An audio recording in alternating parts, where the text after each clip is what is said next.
You're listening to A Smart Stack with Maria LaChapelle.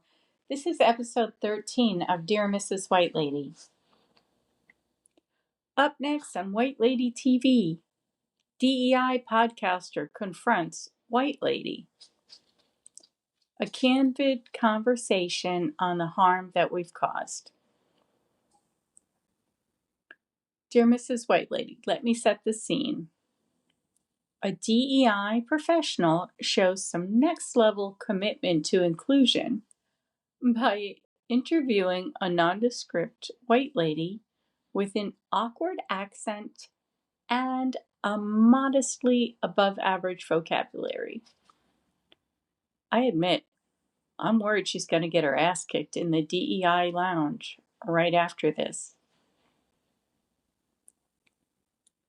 You might think a tete-a-tete amongst two white ladies on race is set to hit the rocks from the start. Yeah, I thought so too. Then I listened to Kim Brassor, one voice evolving, and I lost my shit. Brassor opens up about how and when she became aware of race, the experiences that shaped her early life, some painful childhood stuff she only hints at, but you feel the weight of it. Get comfy and settle in.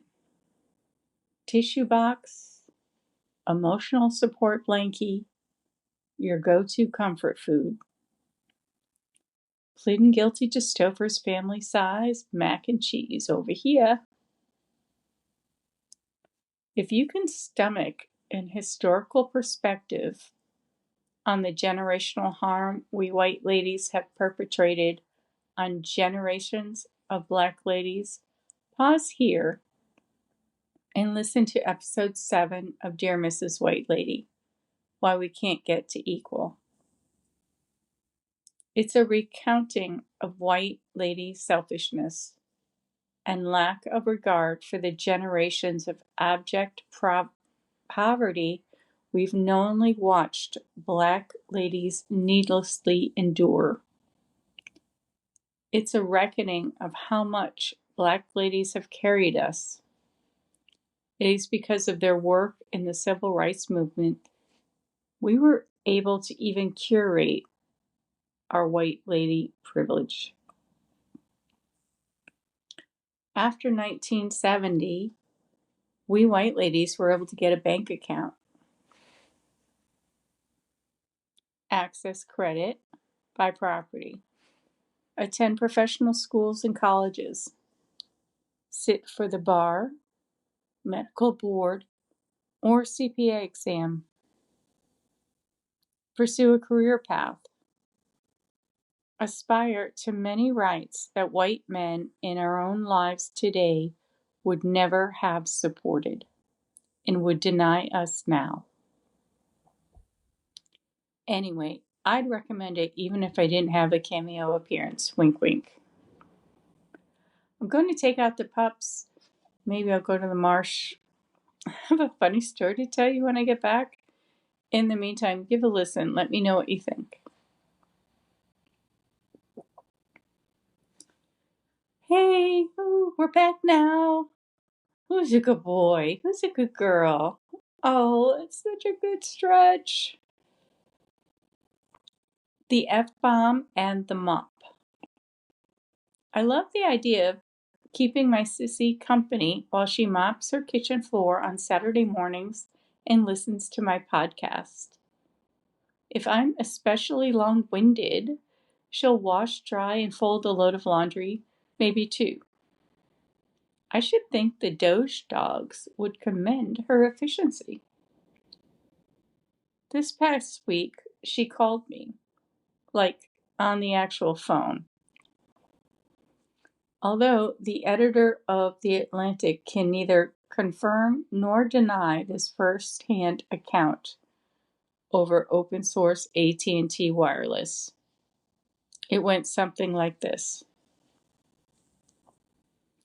Oh, and because I'm a smarty, I don't answer the phone with the perfunctory hello. when she calls.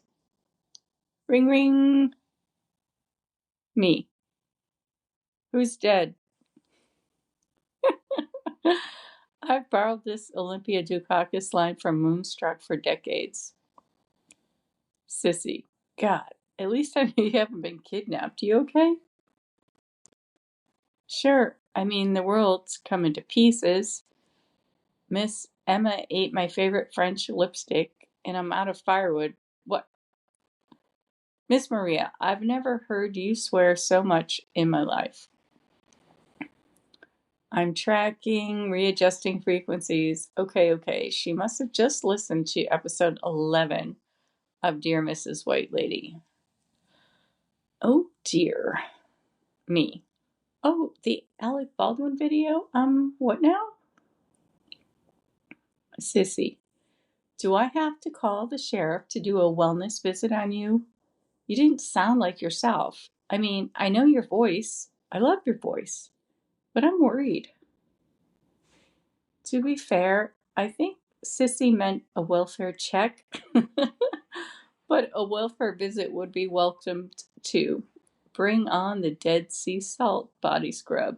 Grapefruit aromatherapy. Yes, please. Me. You didn't know it was a line from a movie. Understood. I feel you. In my defense, I did put the F-bombs in quotation marks. I know this is not going to pass muster. See tangent below. As an aside, if I had written that dialogue from Glengarry Glen Ross, I'd be making no apologies. That was some good shit. Sissy. You gotta be kidding me. I'm sitting here worried you're having a breakdown. You got all sweary on me just to tell a story? If it surprised you too, you should have heard me when I worked in the crew pits of Talladega in the 90s. The military term passing muster has nothing to do with two chauffeur-driven town cars exchanging a jar of grape poupon. If it had, Obama wouldn't have taken such shit from Hannity and the Teamsters for asking for the caviar of all mustard with his burger in 2009. Hugs. M. P.S. Mental health is no joke. If you are experiencing a mental health event, call or text 988 for help. P.S.S. I do not promote the prevention moniker of the Suicide and Crisis Prevention line. In my experience, by the time you need to text or call 988, prevention is not your primary concern. You've been listening to episode 13 of Dear Mrs. White Lady.